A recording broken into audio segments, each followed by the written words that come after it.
Ultimatum Rohimah, minta Kiwil segera kembalikan microwave dan 200 ubin. Rohimah ultimatum Kiwil yang telah mengambil microwave serta 200 ubin dari rumahnya. Ia meminta mantan suaminya itu untuk segera mengembalikan. Rohimah kaget bukan main, pulang dari Turki. Ubin rumah dan microwave diambil Kiwil dan istri barunya. Meski telah bercerai, hubungan Kiwil dengan mantan istrinya, Rohimah belum juga membaik. Baru-baru ini, Rohimah justru dibuat tak menyangka dengan sikap mantan suaminya itu. Bagaimana tidak, seolah tak modal, Kiwil mengambil 200 ubin keramik dan sebuah microwave dari rumah Rohimah. Hal itu dilakukannya ketika Rohimah berada di Turki. Rohimah pun mengaku jika microwave tersebut ia beli dengan cara mencicil. Sementara itu, ia berencana memakai 200 buah ubin keramik tersebut untuk merenovasi lantai 2 rumahnya. Namun, harapannya pupus seketika mengetahui Kiwil mengambil barang-barang tersebut. Saat pulang, Rohimah Ali langsung terkejut begitu buka pintu rumahnya. Itu buat ubin di tempat jemuran, itu kan buat tempat cucian piring, dibawa sama dia.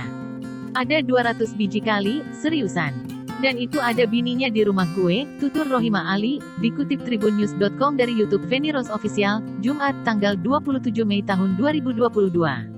Meski sudah dilarang oleh anak-anak Rohimah, Kiwil tetap ngotot ambil microwave tersebut. Kepada anaknya, Kiwil berjanji akan membelikan yang baru. Padahal kata si kakak gini, ayah jangan dibawakan aku kalau bikin makaroni kan pakai microwave. Kata dia, udah nanti kalau punya duit beli yang baru, imbuh Rohimah Ali. Rohimah lantas menjelaskan bahwa microwave tersebut dibeli dengan uang pribadinya dengan cara dicicil. Itu gue yang beli, dicicil ke tukang kredit, ucap Rohimah Ali. Gue beli 4,5 juta, tapi dibawa sama mantan laki gue. Gimana dong, ucapnya heran. Makanya gue bilang kok bisa, selama gue di sini Turki. Seenggaknya telepon dahulu, maksudnya itu rumah aku, bininya juga ada di ruang tamu aku, makanya gue udah pulang dulu aja ke Indonesia, tutur Rohimah Ali. Bukan hanya microwave dan ubin. Rohimah Ali mengatakan Kiwil juga membawa mobil miliknya dari rumahnya. Dia dulu bilang, kalau rumah itu sama isi-isinya kan sudah milik bunda, tapi kenapa microwave gue dibawa, mobil juga dibawa. Karena saya nggak ada, kata Rohimah Ali.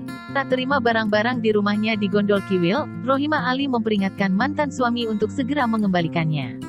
Balikin pokoknya. Tapi balikinnya yang baru ya, jangan yang bekas, pungkas Rohimah.